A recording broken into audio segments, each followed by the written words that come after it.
Y estamos muy contentos de seguir aquí en esta conferencia magistral Infodemia y Derechos Fundamentales en Tiempos de Crisis. Este es nuestro último panel el día de hoy y tendremos la participación de Leopoldo Maldonado, director regional del artículo 119 Oficina para México y Centroamérica, a quien le agradecemos su presencia.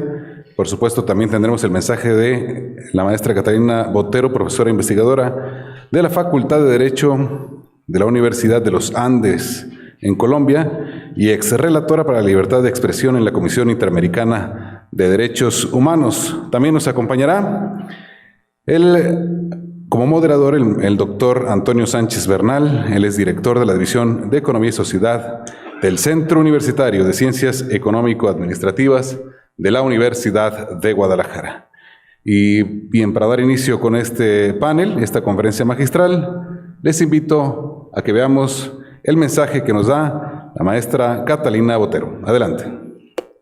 Buenas tardes a todas y a todos. Estoy muy contenta de estar acá. Quiero comenzar, por supuesto, por darle las gracias a la Universidad de Guadalajara, a la FIL 2020, a la Red por la Rendición de Cuentas, al Instituto de Investigación en Rendición de Cuentas y Combate a la Corrupción, y a Mauricio Merino por esta generosísima invitación y por la flexibilidad que me dieron y que me permite estar frente a ustedes esta tarde. No puedo hacerlo presencial, pero estoy segura de que mi colega y querido amigo Leopoldo Maldonado, que va a comentar esta conversación, esta charla, va a poder responder a todas las preguntas que ustedes tengan de mejor manera de lo que yo podría hacerlo. Así que muchas gracias también a Leopoldo por comentar esta presentación. Me han pedido que hable alrededor de 15 minutos sobre infodemia y derechos fundamentales en tiempos de crisis. Y los tiempos de crisis son muchos. Podemos hablar de crisis políticas, de crisis económicas, de la crisis de salud pública, que ha estado también acompañada por crisis políticas y por crisis económicas. Yo me voy a referir básicamente a la crisis de salud pública y a los caminos que algunos estados han decidido tomar para, sobre pretexto de hacerle frente a la crisis de salud pública, minar o afectar el derecho a la libertad de expresión y el derecho de acceso a la información, que es fundamental para la rendición de cuentas y para la lucha contra la corrupción. En esta pandemia global, los estados tienen dos opciones. O deciden reforzar un marco centrado en los derechos humanos y en los derechos fundamentales, o al revés, utilizan la situación de salud pública como pretexto para limitar la democracia y debilitar los derechos fundamentales. Y muchos estados han cogido por este segundo camino, lamentablemente. Y uno de los derechos que se ha visto más afectado es el derecho a la libertad de expresión y de acceso a la información. Y esto, por supuesto, tiene una consecuencia clara en los temas de rendición de cuentas y lucha contra la corrupción. Hay por lo menos 5 campos en los cuales en este contexto de salud pública los estados han afectado el derecho a la libertad de expresión y el acceso a la información. Y yo quiero referirme brevemente a ellos y quiero mencionar cuáles son las obligaciones que tienen y que van, digamos, y que pues van en contravía de las acciones que han tomado. En primer lugar, y esto no es menor, tal vez es uno de los derechos más importantes en la lucha contra la corrupción, es el derecho de acceso a la información. El derecho de acceso a la información pública se ha visto claramente limitado en la pandemia. Algunos estados como Brasil, México, Argentina, Colombia, decidieron adoptar decisiones administrativas que limitaban el derecho de acceso, por ejemplo, eliminando los plazos de respuesta cuando había solicitudes de acceso, o desmontando información que de manera proactiva tenían que montar en las plataformas tecnológicas, en sus páginas web. Por supuesto, el derecho de acceso a la información pública es siempre fundamental. es esencial para estar adecuadamente informados y por lo tanto poder ejercer el control social.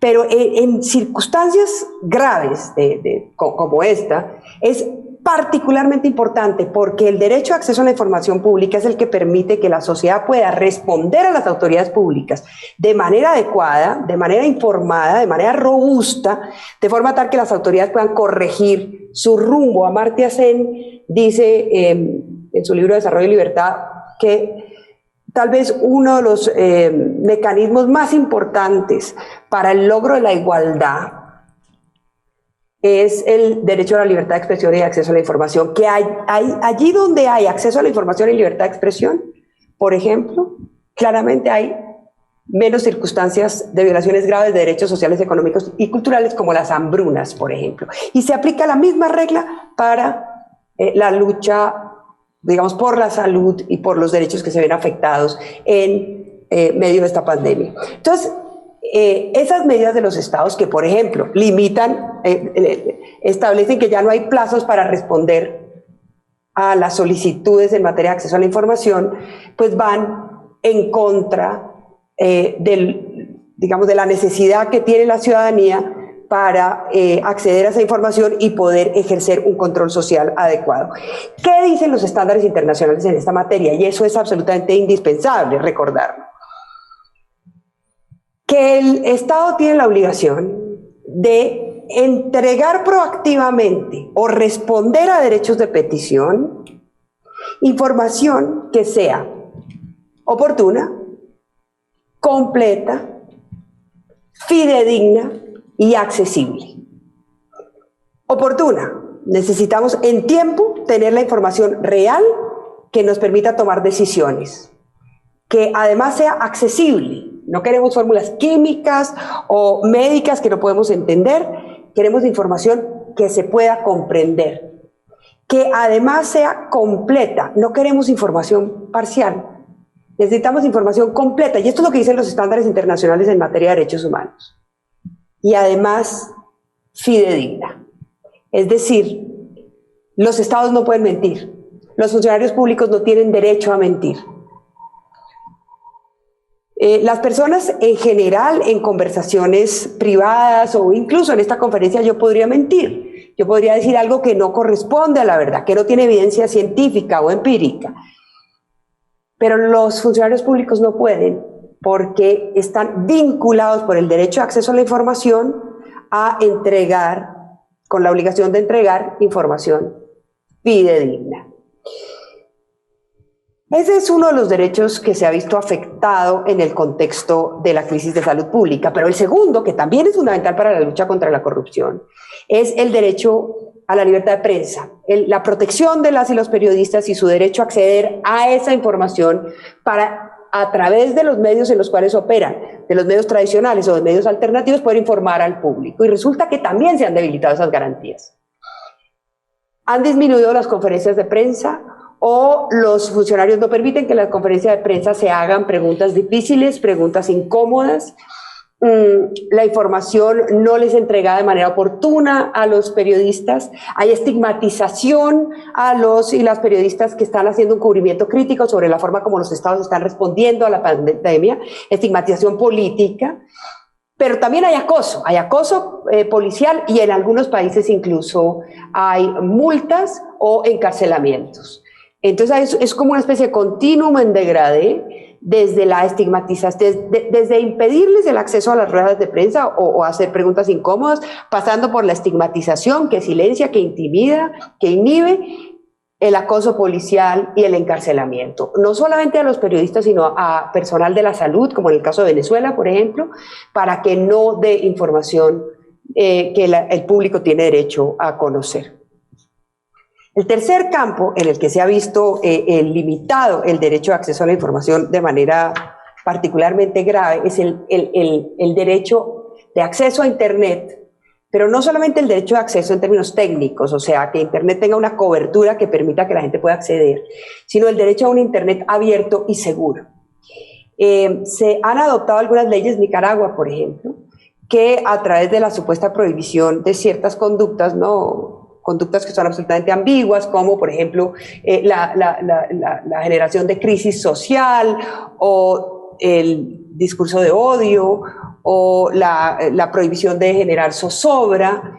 En Bolivia también se adoptó un decreto en ese sentido, felizmente fue luego derogado, por supuesto en Nicaragua esas correcciones no se dan, al contrario, cada vez avanzan más para atropellar y sofocar la libertad de expresión, pero entonces se adoptan ese tipo de leyes que se aplican al discurso en Internet para que Internet no sea una red abierta, desinhibida y sobre todo segura. Y en algunos países, en América Latina no es tan claro, pero en otros países, particularmente de Asia, incluso los gobiernos han interrumpido Internet, el uso de Internet en ciertas zonas particularmente amplias. En India, por ejemplo, en la zona de Kashmir, ahí la Corte Suprema de la India le señaló al gobierno que no podía establecer esas restricciones generales del uso de Internet, particularmente, en general en cualquier momento, pero particularmente en un momento como este, en el cual del uso de Internet depende el ejercicio de otros derechos fundamentales.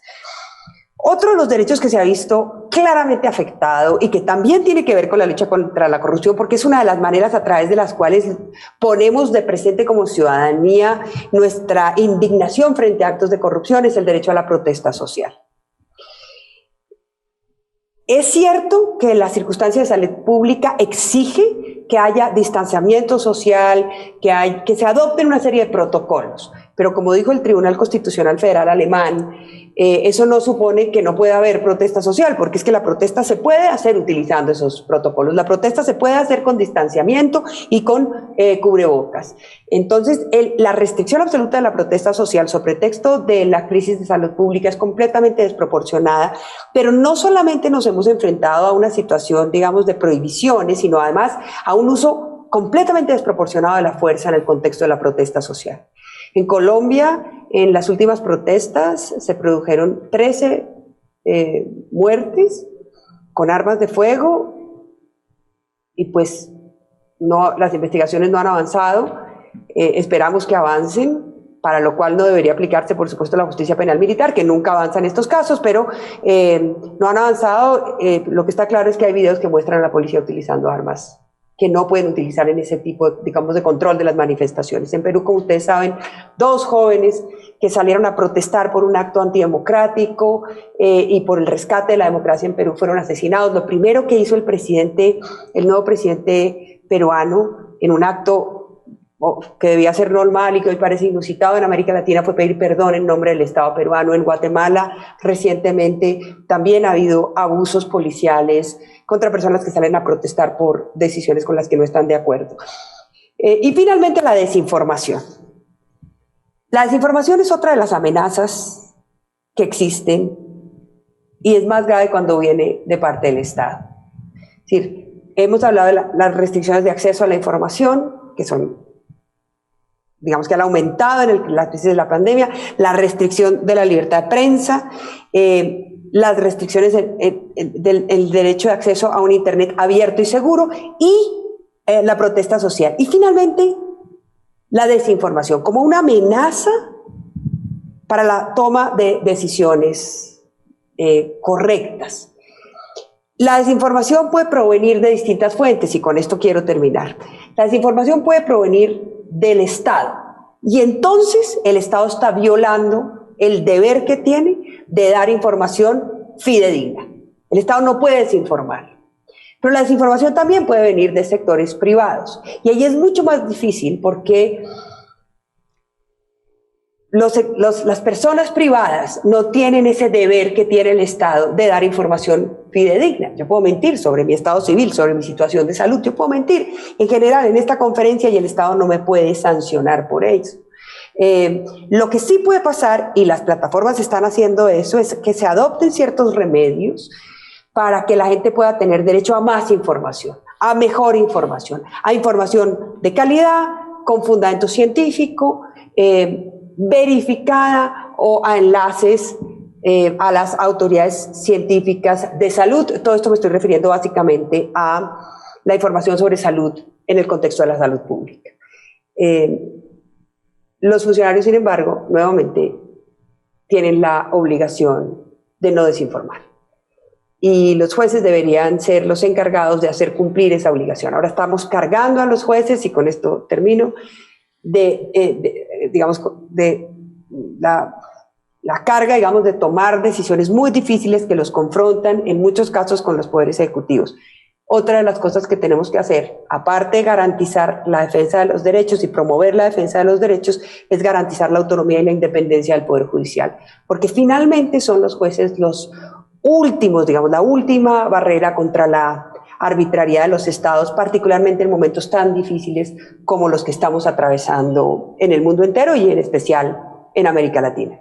Bueno, con esto termino mi presentación y los dejo con mi colega para que él pueda contestar las preguntas y comentar esta presentación. Muchísimas gracias de nuevo a todas las personas que organizaron este evento. Estoy honrada de estar acá, aunque sea de esta manera asincrónica, y espero que lo que he dicho pueda ser de provecho para todas y para todos ustedes. Muchas gracias.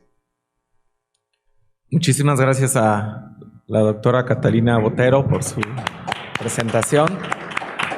Creo que pone ahí estos 5 elementos que desde sus consideraciones el gobierno está afectando el derecho a la información, y por lo tanto pues va a ser muy interesante escuchar a Leopoldo Maldonado, quien es director regional de Artículo 19 de la Oficina para México y Centroamérica, donde ha laborado desde 2013. De 2008 a 2013 laboró en el Centro de Derechos Humanos Miguel Agustín Pro Juárez. Él es maestro en Derechos Humanos y licenciado en Derecho por la Universidad Iberoamericana. Se ha especializado en diversos temas relacionados con la defensa de derechos humanos, como la libertad de expresión, derechos sociales, acceso a la justicia de personas y grupos en situación de vulnerabilidad, debido proceso penal, entre otras. Como parte de su labor en Artículo 19 se ha enfocado en el registro, documentación, análisis, acompañamiento y defensa de periodistas agredidos por su labor. Pues bienvenido, Leopoldo, adelante.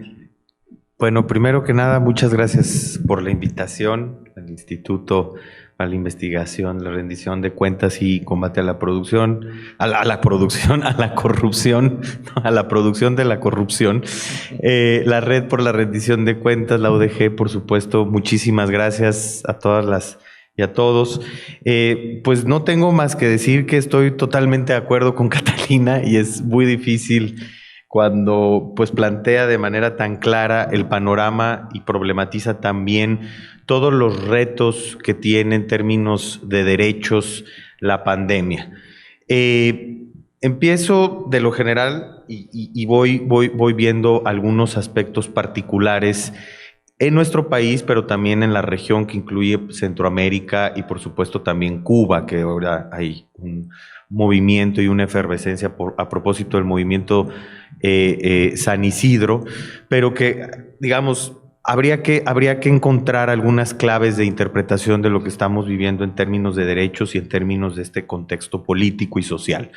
Lo primero de ello es que lo que hemos encontrado a partir de lo que documentamos e investigamos es la profundización de ciertos anclajes autoritarios, ¿no? En nuestras sociedades, en México no es la excepción, Guatemala, Honduras, El Salvador, Nicaragua ni se diga, Cuba, pues bueno, no se cuece aparte en términos de la visión latinoamericana, pero sí en términos políticos y sociales, un régimen totalitario. ¿Y por qué hago esas comparaciones? Porque efectivamente ha sido el pretexto para profundizar medidas de corte autoritario, medidas regresivas, medidas desproporcionadas en la restricción de derechos. Los estados de calamidad, por ejemplo, en Guatemala y Honduras, que son un intermedio entre los estados de emergencia. En México, en donde algunas entidades federativas han adoptado algunas medidas de excepción que, sin lugar a dudas, dada la contingencia, dada la emergencia sanitaria, pudieran estar justificadas, pero que a veces detonan un papel, por ejemplo, más represivo de la policía o algunas medidas excesivas como sanciones penales. Hoy estaba viendo que en el Estado de México ya amerita pena de prisión por 4 años para quien contagie a otra persona de COVID sabiendo que tiene COVID. Y aquí la pregunta es si el derecho penal otra vez va a resolver todos los problemas que no ha resuelto durante décadas en este país, ¿no? Es la solución fácil mandarlo todo bajo esta óptica punitiva. Me queda claro que hay muchos retos, como dice Catalina. El primero de ellos, y México es muy clara la situación, es la brecha digital como una condicionante, como una violación estructural del derecho de acceso a Internet. Y aquí empiezo también y luego hago el enlace con la transparencia proactiva y el derecho a la información de los pueblos y comunidades indígenas, que también hemos documentado durante la pandemia todas las complejidades que se han presentado. La brecha digital en México sigue siendo bastante considerable. En general, en medio es del 30% de las personas mayores de 6 años no se conectan a Internet, pero en las zonas rurales aumenta hasta un 53%. Eso nos habla de una condicionante en el ejercicio de muchos derechos que se ejercen en Internet, ¿no? La participación cívica, el acceso a la información, la libertad de expresión, el derecho de petición, la misma protesta, ¿no? Ahora bajo este concepto de protesta digital, pero evidentemente esta condicionante estructural es una violación también estructural de un derecho que incluso está reconocido en México constitucionalmente, el derecho de acceso a Internet.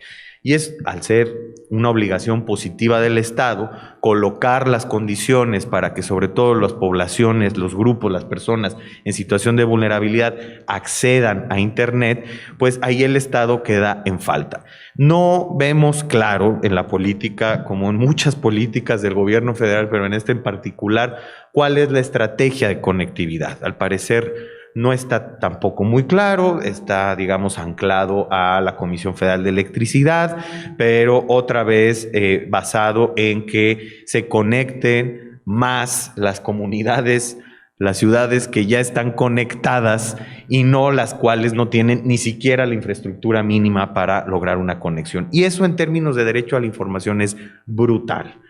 Y aquí paso al tema del derecho a la información de las comunidades indígenas, porque otro de los aspectos, además de profundizar los anclajes autoritarios, las medidas restrictivas de derechos en sociedades que no han logrado una óptima consolidación democrática, pues tenemos que también se han profundizado las desigualdades con la pandemia.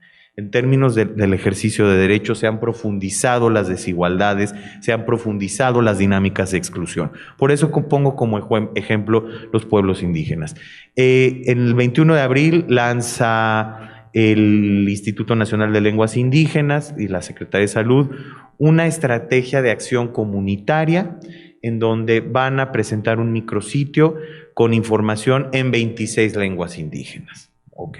Desde ahí empezamos mal, porque estamos hablando de 68 lenguas indígenas hoy por hoy registradas o ubicadas en el país y además 364 variantes lingüísticas. Y ante ese reto, presentamos esta información en 26 lenguas indígenas que además, a propósito de la pertinencia de la que hablaba Catalina, de la asequibilidad, está en lenguaje escrito. Y la tradición de las comunidades es precisamente que la lengua se aprende de forma oral.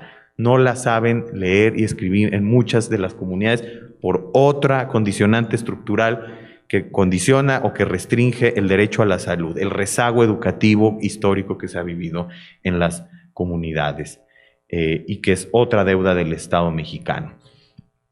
Otro de los elementos que hay que tomar en cuenta es que la información, el formato en el que se presenta la información, para empezar, otra vez, Internet, ¿no? Es por Internet.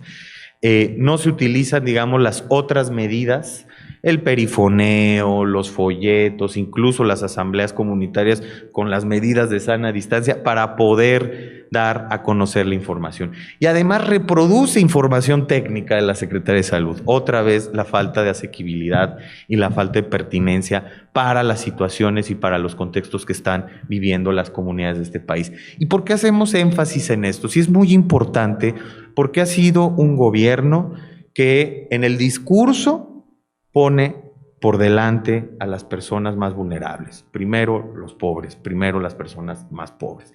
Y es una contradicción que, en este sentido, otra vez quienes padecen con mayor agudeza la pandemia sean las y los más pobres de este país, las y los históricamente excluidos, que son los pueblos indígenas de este país. Por eso hacemos ese zoom, digamos, ya sé que estamos cansados de esa palabra, pero ese acercamiento, ¿no?, a las personas y a las comunidades más vulnerables entre los vulnerables de este país. Y si luego desagregamos por género, por edad, bueno, encontraremos una serie de condicionantes que todavía agudizan más la discriminación que podemos llamar que en este país discriminación estructural. Las consecuencias de esto ha sido fatal. Por ejemplo, documentamos el caso en abril de un señor que se suicidó en Ocosingo, Chiapas, porque estaba infectado de COVID y no tenía la información para decir, bueno, puedes acceder a tales recursos o no puedes acceder a tales recursos, otra condicionante, el derecho a la salud de las comunidades, pero ante el estigma que generaba tener COVID en la comunidad, se suicidó. Los retenes comunitarios en Tumbalaya, Jalón, en el norte de Chiapas, en donde también la marejada de desinformación genera estas reacciones, genera incluso conatos de linchamiento, genera segregación social, genera otra vez denostación, estigma en contra de las personas, porque ahí no está llegando la información pública, no está llegando con toda la intensidad que nos llega en los contextos urbanos, que nos llega en las ciudades, que nos llega a ciertos grupos de población. Ese es un gran reto y no se está atendiendo. Nada más como cifra tenemos que justo en Tumbalá, Chiapas, el nivel de contagio supera 3 veces, o superaba al principio de la pandemia, después mágicamente Chiapas aparece en semáforo verde, pero superaba en 3 veces el promedio nacional. Era 19 personas por cada 100,000 habitantes. Eso bajó significativamente en unos cuantos meses para tener a Chiapas en semáforo rojo. Coincido también con Catalina, el tema de la desinformación como un elemento que, viniendo del gobierno, es una violación del derecho a la información de la sociedad, donde sí hay una responsabilidad de la gente, de la autoridad estatal por lo que dice, no solo en términos de manipular y falsificar información, también viene otra de las caras muy recurrentes ya en nuestra región, que es el estigma contra las y los periodistas como un efecto, o que tiene un efecto inhibitorio en el ejercicio de buscar, recibir y difundir información y sobre todo ser independientes al poder. Evidentemente esta situación, lo que se ha llamado la infodemia, ha dado pie también a ciertas medidas que en principio no están mal, pero que luego nos generan ciertas dudas. Por ejemplo, la iniciativa de infodemia.mx, donde hemos solicitado que nos compartan la metodología, el sistema público de radiodifusión, para explicar un poco, lanza esta iniciativa que no ha tenido gran impacto, pero en donde el Estado califica que es información falsa y que no. Y eso es en contra, bueno, a Catalina, lástima que no está aquí, pero yo recuerdo muy bien que ella hacía mucho énfasis en que el Estado no puede calificar la veracidad de la información, para empezar. Y en eso se están yendo recursos públicos. Y luego también las autoridades como fuentes de desinformación. El gobernador Barbosa, el 26 de marzo, decía que solamente la gente acomodada se enferma de COVID, ¿no? Que también hay un gran remedio. En esas mismas fechas decía que el molito de guajolote era efectivo contra el COVID-19. El mismo gobernador Bonilla decía que caían como moscas los médicos, las enfermeras los primeros meses de la pandemia, pero no presentaba información, al contrario, escandalizaba, no presentaba los datos duros. Y entonces esta irresponsabilidad política también se convierte o tiene como correlato una responsabilidad en términos de violación del derecho a la información. Y qué decir también cuando las fuentes de desinformación son privadas. Ahí también ha habido una reacción poco clara y poco consistente. Cuando vimos las portadas del Diario de Juárez, en donde había una multiplicidad de cuerpos en una morgue diciendo esto está pasando en una clínica del IMSS aquí en Ciudad Juárez, y en realidad era una foto de Guayaquil, Ecuador, la primera reacción de la Secretaría de Gobernación es desempolvar un reglamento de la época de José López Portillo sobre regulación de medios escritos, donde incluso se protege la moral y las buenas costumbres en sus disposiciones, y decir, vamos a sancionar. Y entonces uno se pregunta, ¿y por qué no han sancionado otras multiplicidad de informaciones poco acertadas, poco basadas en la realidad? ¿Y por qué se van contra unos sí y otros no? ¿Cómo va a reaccionar? ¿O qué metodología? ¿O cuál va a ser la manera como se va a organizar el gobierno para verificar y para sancionar este tipo de conductas? Para empezar. Segundo, si la medida es necesaria y proporcional. Porque lo que siempre hemos dicho es que ante la desinformación de fuentes desconocidas o privadas, el mejor antídoto es más y mejor información. Pero aquí hay un dato muy claro. Lo que hemos encontrado en nuestros hallazgos es que entre la Federación y los estados ha habido mensajes contradictorios y al principio de la pandemia falta de una postura clara y de coordinación de las autoridades en torno al COVID-19. Ahora bien, el flujo abundante y masivo de información y contenidos relacionados con el tema, disponibles a través de medios tradicionales y digitales, también ha abonado a la desinformación y no tiene como correlato la aclaración por parte de las autoridades. Por otro lado, también encontramos un mal también que aqueja el gremio periodístico en algunos espacios, es la falta de rigurosidad de los medios de comunicación que han llevado a no informar con precisión. Todo esto es un cóctel de cosas que generan la tormenta perfecta para un esquema de desinformación permanente y recurrente, o por lo menos recurrente en el caso mexicano. Y cómo no, de hablar también de las medidas positivas que tendría que estar tomando el gobierno. Yo debo dar más y mejor información verificable, información verídica, porque yo como autoridad sí tengo que dar información verídica, y al contrario vemos cómo el Estado, o por lo menos el Ejecutivo, se va haciendo de menos, el Ejecutivo Federal de menos herramientas. Ejemplo de ello es que el 23 de abril se condonan, se reducen a prácticamente en un 30% los tiempos fiscales del Estado ante los concesionarios de radio y televisión. Cuando necesitamos más información pública, cuando necesitamos que el Estado haga más contrapeso, pues deciden darle un regalote a la CIRT, ¿no? A la radio y la televisión, y decir, vamos a reducir los tiempos fiscales, que era un pago, un tributo en especie, y se redujo de 18 a 11 minutos para televisión y de 35 a 21 minutos para radio. Es decir, menos espacios de televisión para el Estado. ¿Por qué? Y aquí dice el presidente, porque tenemos las mañaneras. Entonces, con eso es suficiente. Y por eso dispone de un bien de Estado. Como jefe del Ejecutivo dispuso de un bien del Estado que no le corresponde disponer, porque esos tiempos fiscales también los utiliza el Instituto Electoral, los utilizan los organismos garantes, los utilizan otros institutos que no dependen directamente, órganos constitucionales autónomos. Otro elemento fundamental, el Estado necesita efectivamente reducir de manera significativa la dilapidación de recursos que se presentó en materia de publicidad oficial con el gobierno de Enrique Peña Nieto. Estamos hablando de 60,000 millones de pesos en publicidad oficial, con un sobreejercicio promedio del 80%.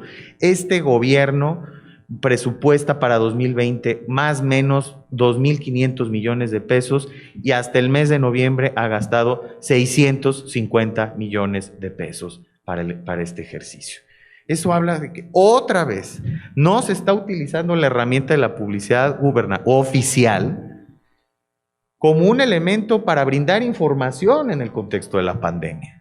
Y eso es importante recalcarlo, porque tradicionalmente la publicidad oficial se ha utilizado sí como propaganda personalizada, hay opacidad en el gasto, hay opacidad o falta de criterios claros de asignación, se da el no pago para que me peguen, castigos o premios a líneas editoriales, pero eso que tampoco se ha aclarado a pesar de que la Suprema Corte declaró que hay un estado de cosas inconstitucional ante la falta de una regulación en los criterios para asignar la pauta de publicidad oficial, lo que tenemos es ahora sí un subejercicio en un contexto de pandemia donde necesitamos más presencia de información pública a través de diferentes medios de comunicación.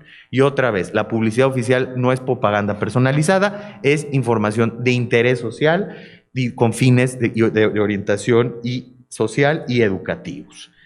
El elemento, otra vez que hay que presentarlo, y en eso engarzo concretamente con lo que dijo Catalina.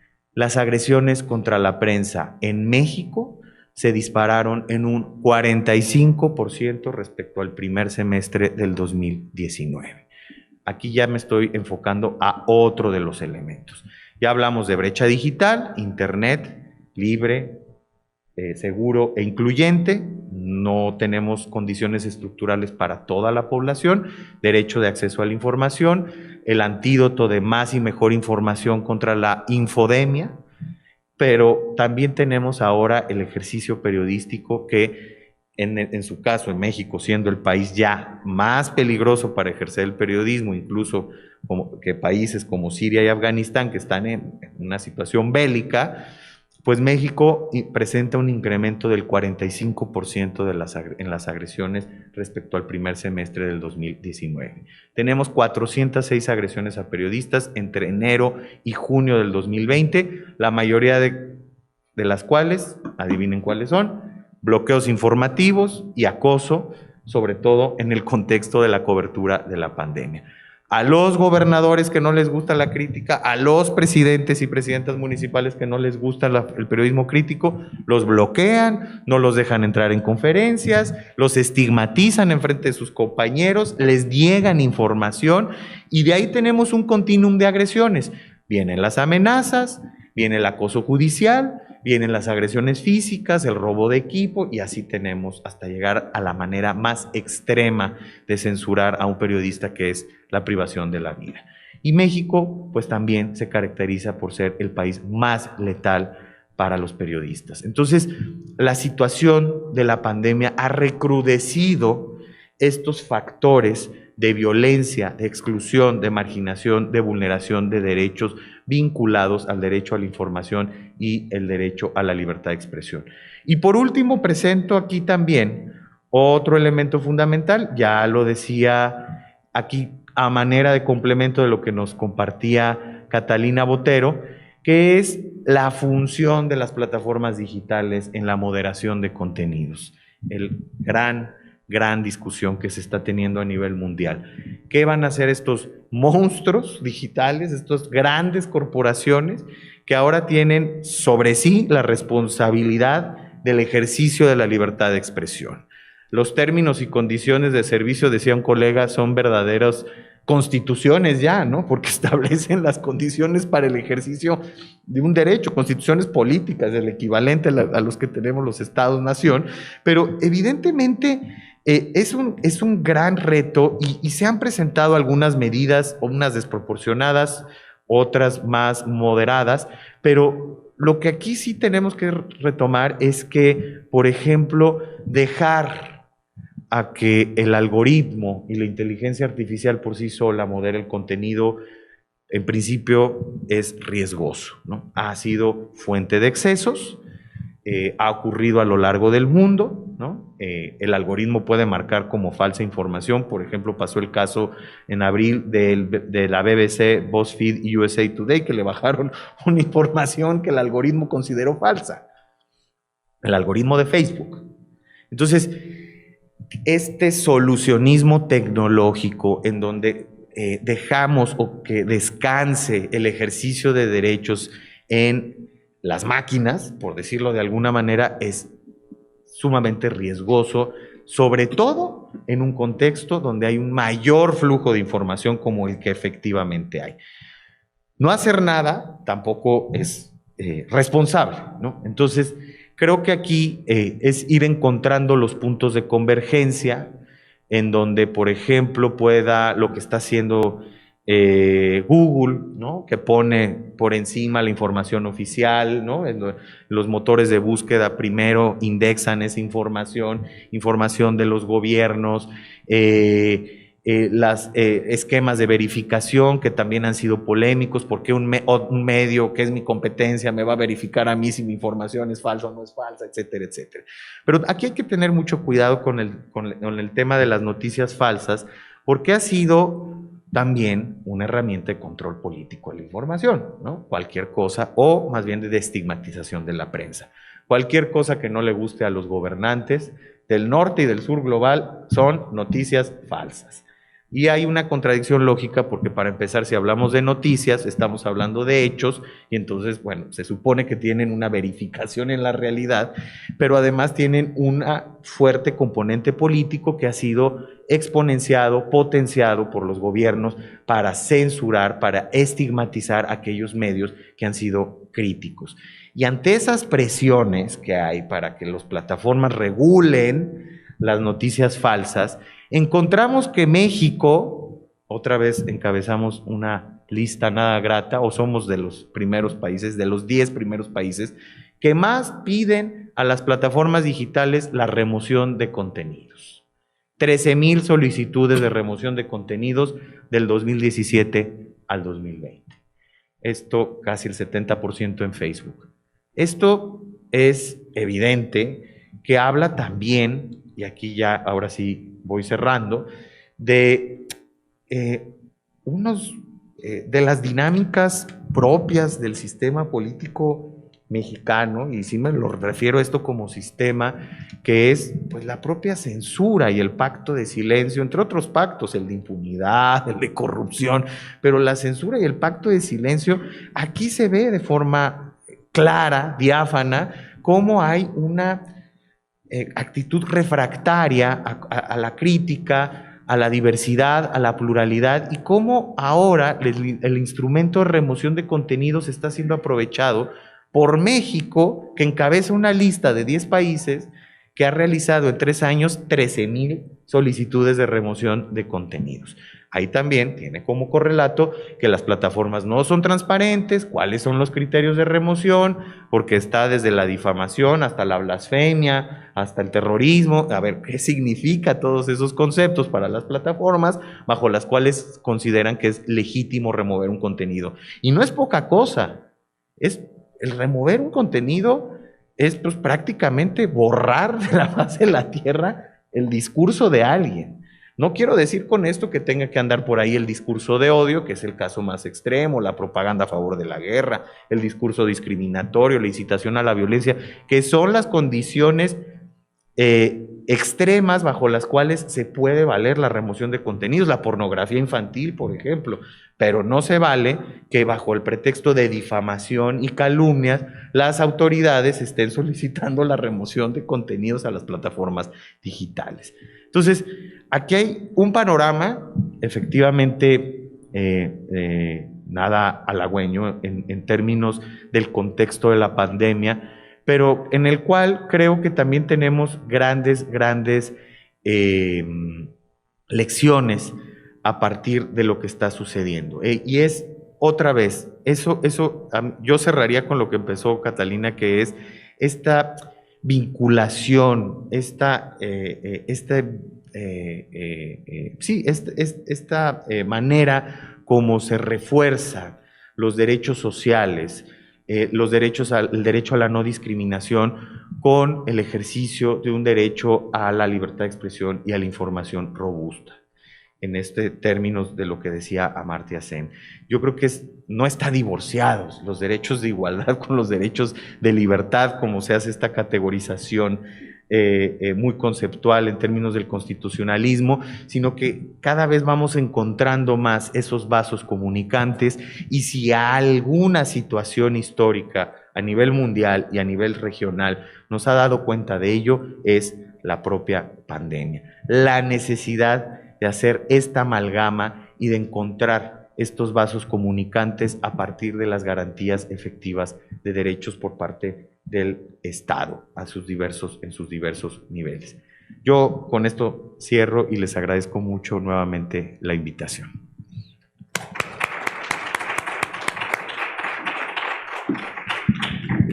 Les agradecemos mucho a Leopoldo Maldonado por su excelente presentación. Me voy a permitir hacer una breve reflexión de lo que he comentado entre la doctora Catalina y Leopoldo.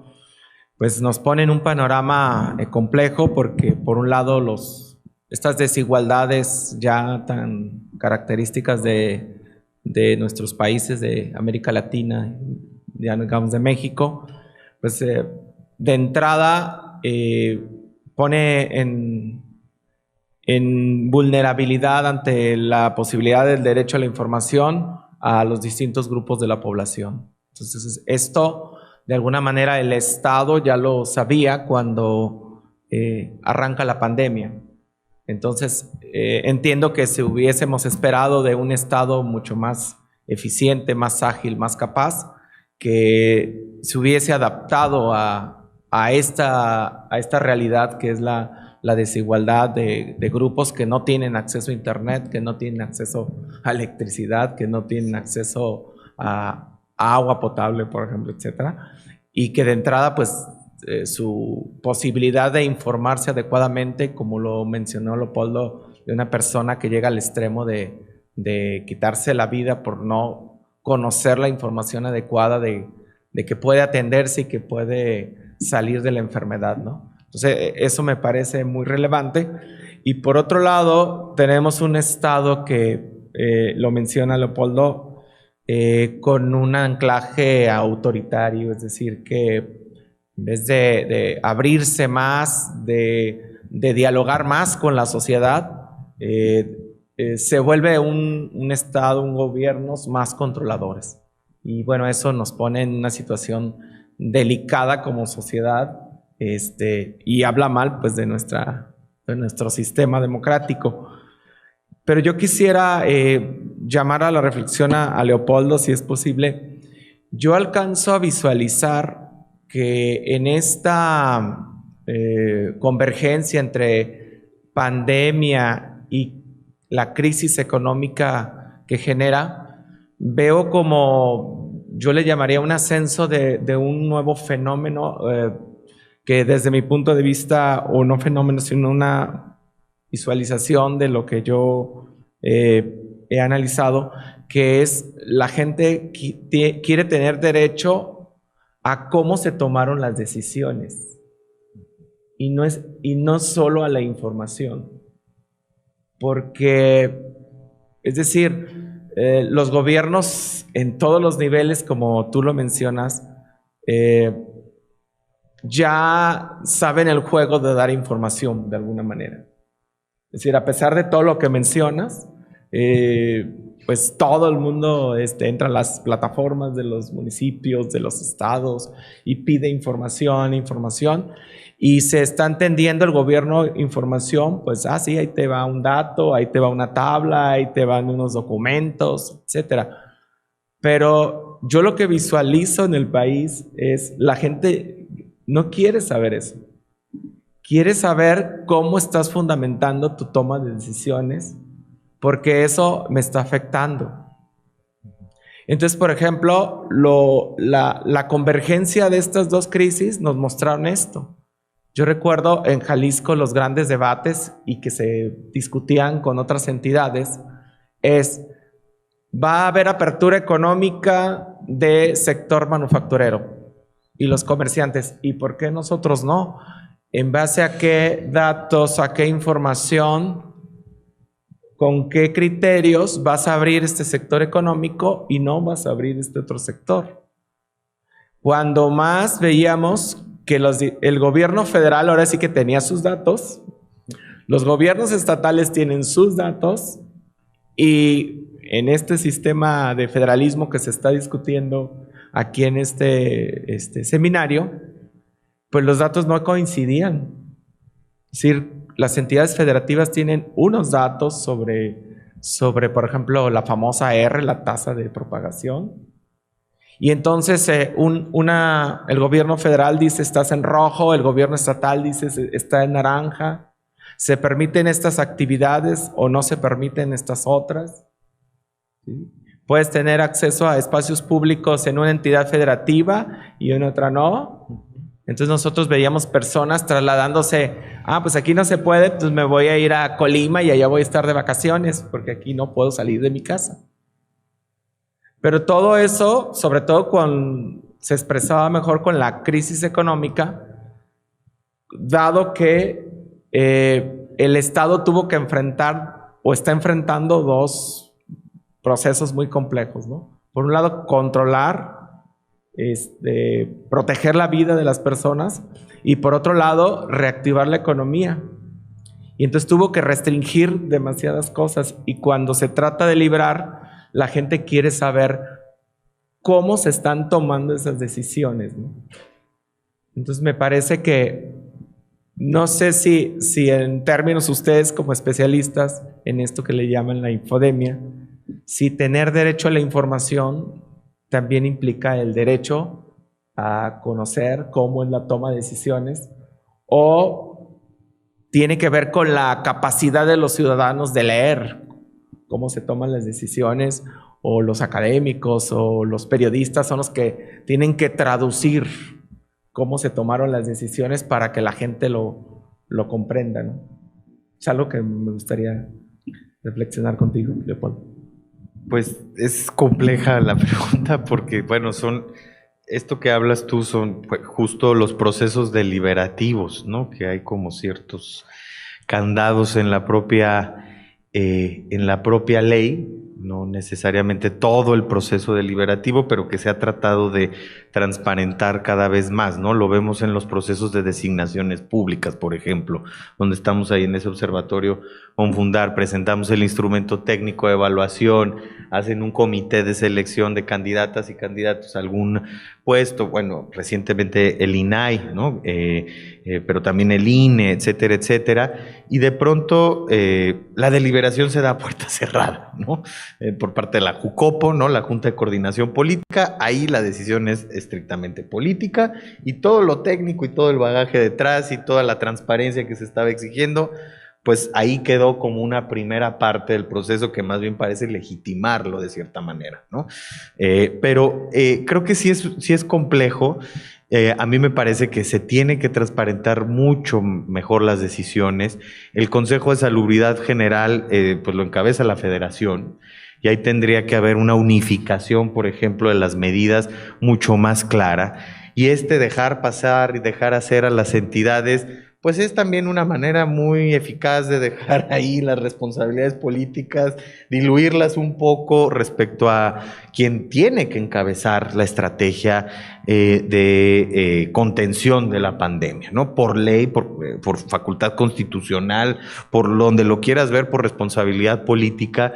Y a mí me parece que ahí han delegado de manera, pues también en la narrativa, pues de manera muy eficaz, cómo se va a hacer, se van a tomar o no ciertas medidas en los diferentes gobiernos. Sin lugar a dudas, lo que sí hemos visto es que la pandemia se ha convertido también en un elemento de disputa narrativa, política, muy claro, ¿no? Y muchos de los mecanismos de desinformación iban enfocados en ese sentido, ¿no? Las propias fuentes políticas, fuentes desconocidas, fuentes empresariales. Hay muchas razones detrás de la desinformación, ¿no? Ideológicas, políticas, económicas, ¿no? Es decir, no hay una no es una conspiración de una entidad que todo lo ve, sino que hay diferentes fuentes y eso es lo que va generando pues toda esta disputa política que a la postre hemos visto ha dado pie a la falta de coherencia en las medidas que se toman, ¿no?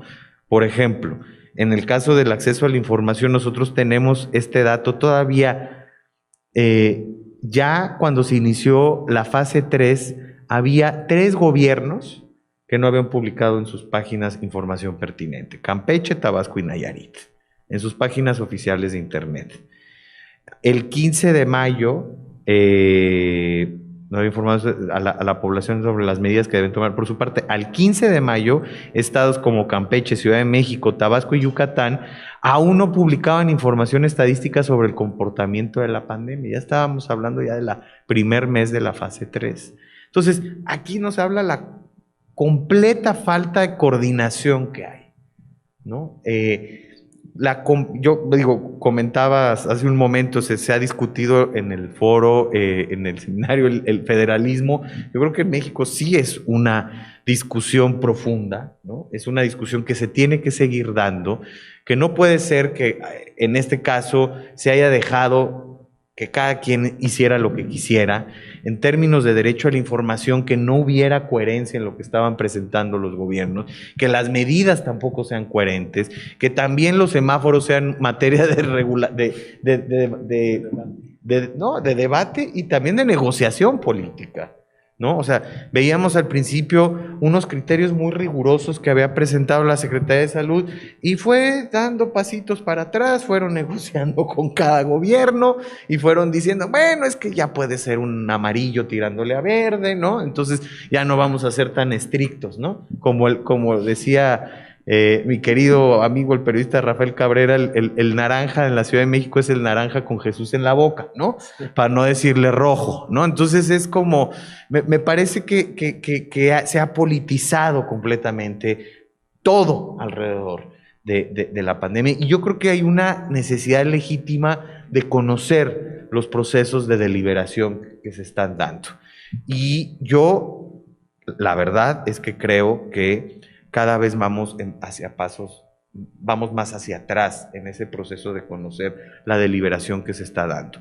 Lo que llamamos simple y sencillamente el fundar y motivar la decisión de una autoridad, no lo estamos conociendo, no estamos conociendo bien las justificaciones, está siendo arbitrario, está siendo ambiguo. Por ejemplo, lo que comentaba al principio, las medidas de toque de queda.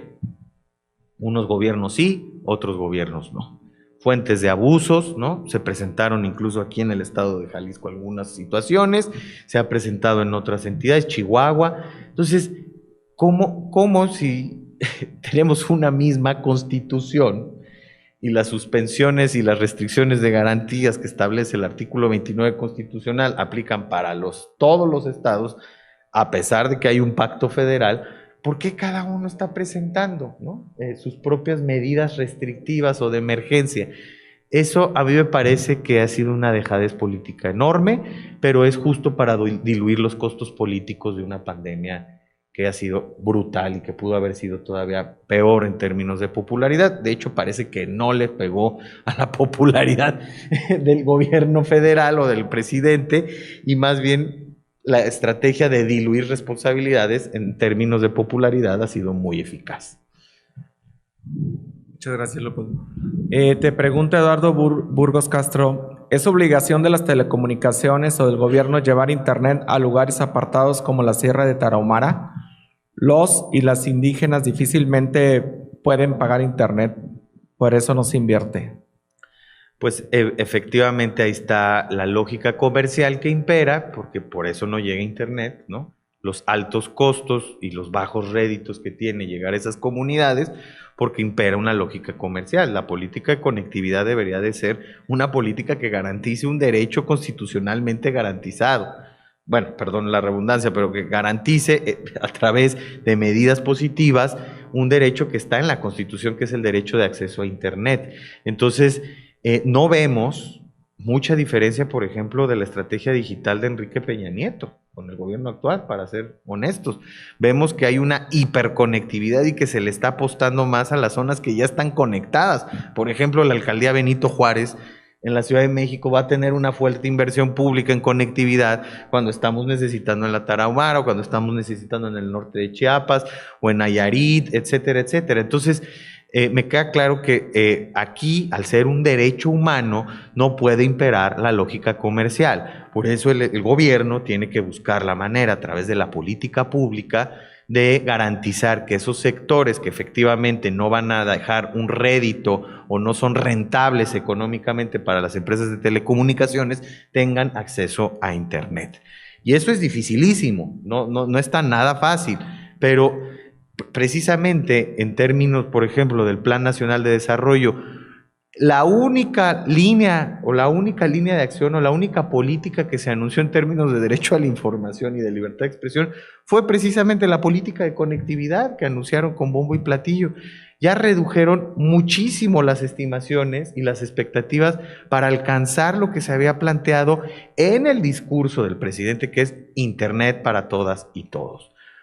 Cuando se sienta uno a la mesa con los operadores institucionales, dicen, pues no va a ser tan así, no vamos a tener cobertura nacional, no va a llegar a todos lados. Internet para todos y todas, sí, en el discurso, pero en los hechos no se está implementando una política de Estado en la materia que tiene que trascender a la lógica comercial. Gracias. Carlos Enríquez Cruz Durante pregunta: ¿la pandemia puso en tela de juicio la capacidad de las autoridades que se vinculan entre el autoritarismo y la anarquía que pensamos habíamos superado? Pues yo más bien creo que la pandemia ha sido también una nueva herramienta de control político de muchas cosas. Más bien ha profundizado, como decíamos al principio, ciertos anclajes autoritarios. Esto, por ejemplo, de la disposición de un recurso público, de un recurso fiscal, que eran los tiempos de las televisoras y de la radio, porque pues ya están las mañaneras, ¿no? Por ejemplo, pues es como, bueno, pero le preguntaste al INE, le preguntaste al IFETEL, le preguntaste al INAI, le preguntaste a alguien más si necesitaba de esos tiempos fiscales, que eran tiempos de la gente, ¿no? Del Estado. Digo, la conceptualización entre tiempos del Estado y fiscales es distinta, pero para efectos prácticos son tiempos oficiales de cierta manera, y entonces se dispone de ellos para, otra vez, centralizar la información. Lo que hemos visto en los ejercicios, que aparte ya se replican en muchos estados, de no conferencias diarias de los jefes de los ejecutivos, pero sí muy recurrentes, es que son un método de control de información, de posicionamiento de agenda, y también son grandes fuentes de desinformación.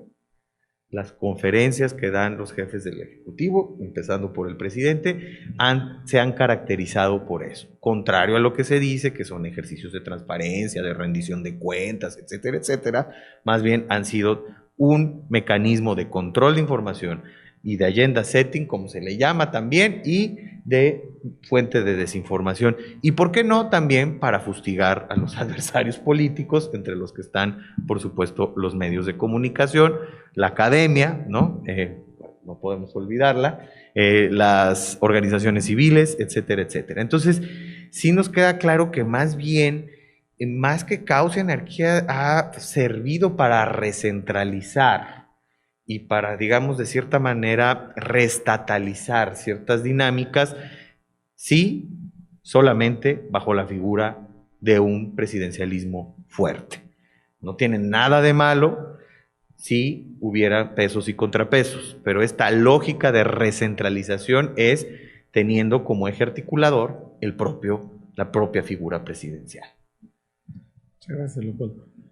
Aquí un colega de Chile pregunta: ¿Cómo evalúan la presencia en México de la posverdad? Posverdad, que implica que aunque haya información en contra, se instalan relatos emocionales usándose otra para afirmar falsedades. Híjoles, tema para otro seminario, ¿no? Yo creo que, como dice Carlos Bravo Regidor, no es tanto o sea, aquí el tema es como el desdén por la verdad, que en realidad ahí es el elemento como, no importa si está diciendo o no la verdad, ¿no? Sino que importa quién lo dice y cómo lo dice, efectivamente, bajo un tono, bajo una emoción. Entonces, evidentemente hay mucho que hablar de eso, es complejísimo el tema, pero lo que sí tenemos es que cada vez más estos ejercicios informativos, estas disputas de las narrativas, están dejando menos paso a el ejercicio real, concreto, material de gobierno, ¿no? Es decir, la realidad disociada del discurso oficial. Y eso es peligrosísimo, porque los otros datos, ¿no? Sí nos preocupa que, no, bueno, nos preocupan los otros datos porque efectivamente hablan de un desconocimiento de la realidad o de una manipulación de la misma. Y este elemento político, otra vez de manipulación, de control de información, de posicionamiento de agenda, de desdén por la verdad, de acoso, de estigmatización a los adversarios políticos, pues sí debe tener elementos preocupantes en México, por supuesto, en México a nivel federal, en México a nivel estatal, ¿no? Porque sí tenemos que se replica este modelo de comunicación política, sí o sí, por diferentes gobernantes, pero también tenemos que a nivel mundial es cada vez más redituable también, ¿no? En la región. Yamatei, justo aquí tengo el presidente de Guatemala aventándoles a los periodistas un líquido y diciendo estos antiperiodistas en medio de la pandemia, Bukele y el acoso al Faro, ¿no? Que los acusa hasta de lavado de dinero, que es un medio hipercrítico, el primer medio digital latinoamericano, que ahora está perseguido por lavado de dinero porque no le gusta a Nayib Bukele la crítica, porque desnudaron su pacto con la Mara Salvatrucha, ¿no? El caso también muy claro de Cuba, que ahorita está viviendo una efervescencia social y echa mano de los instrumentos más autoritarios, que ya es decir bastante, como la Ley 370 para pagar Internet, ¿no? La famosa Ley 370 en Cuba. Entonces, sí vemos que los gobiernos, a los viejos mecanismos de censura, que tienen como trasfondo mecanismos o un contexto de autoritarismo o de anclajes autoritarios, están sumando estos nuevos elementos, ¿no? La herramienta discursiva, la desinformación, el acoso y la estigmatización de periodistas o de voces críticas como una nueva manera, ¿no?, de generar un efecto inhibitorio y de cerrar los espacios a la pluralidad y al debate crítico, robusto, mordaz, burlón incluso, ofensivo, y cada vez vamos encontrando más que esta beta del discurso desde la palestra pública, apelando a un derecho de réplica, a una libertad de expresión, está siendo una herramienta de profundización de los autoritarismos. Oscar Rostro pregunta, ¿modernizar las comunicaciones en las comunidades indígenas no atenta contra sus formas internas de convivencia u organización cultural? Puede haber en algunos casos, aunque ya se está presentando, sobre todo las generaciones más jóvenes, por ejemplo, tenemos que en Chiapas, en Yucatán, en Oaxaca, donde tenemos proyectos de transparencia proactiva como Artículo 19, pues las y los jóvenes están yendo a las antenas, ¿no?, con sus celulares. Se están pegando y está rompiéndose ya la convivencia social, ¿no? Entonces, sí, claro, es un tema generacional, también está atravesado por un tema de género, por eso hay que tener una perspectiva interseccional en todo el tema de Internet, la pertinencia cultural, la adecuación del mismo, las necesidades de las comunidades, por supuesto que se tiene que discutir, pero hay una ruptura generacional ya, incluso en la convivencia cotidiana, y eso hay que atenderlo también, y eso hay que, digamos, discutirlo, pero el problema es que no vamos ni en el paso cero, que es discutirlo, ¿no? No vamos en el paso cero, que es consultarles, que es estar ahí como parte de la discusión, que el Estado pueda poder, bueno, ¿qué necesitan, no? Más bien, la lógica es bastante, si bien les va, pues bueno, es otra vez el elemento discursivo, son más bien elemento discursivo, las personas más pobres, los indígenas, bajo una lógica paternalista, bajo una lógica clientelar, pero sí efectivamente se tiene que acercar y se tiene que generar las condiciones para una discusión sobre el Internet de las comunidades. También el aislacionismo y esos temas que luego medio, pues sí, idealizados, medio idílicos de las comunidades, bueno, también es otra forma de discriminación a mi forma de ver. Entonces, creo que es importante, sobre todo, acercarse y preguntar. Y ese paso no se ha dado por parte del Estado mexicano, ninguna entidad, y más bien asumen que, bueno, pues no hay infraestructura, no llega el Internet, adiós, ¿no? Y sí se está rompiendo la dinámica social, sobre todo con las y los jóvenes indígenas que ya conviven de otras formas y sí están utilizando mucho el Internet. Bueno, cuando tienen una antena cerca, en este caso, ¿no? Pues muchísimas gracias a Leopoldo Maldonado por su excelente presentación, por responder las preguntas, y pues nos quedamos con grandes temas que nos deja la doctora Catalina y Leopoldo, como el que se está, digamos, obstaculizando o teniendo problemas para el derecho de la información, el derecho a la protesta social, los problemas a la libertad de prensa, el acceso a Internet y el gran tema que comentó y profundizó Leopoldo, la desinformación, ¿no? Entonces, bueno, creo que ahí quedó, y también cómo estos temas se entrelazan en lo que tiene que ver con el federalismo y la pandemia. Pues le agradecemos muchísimo a Leopoldo por su presentación.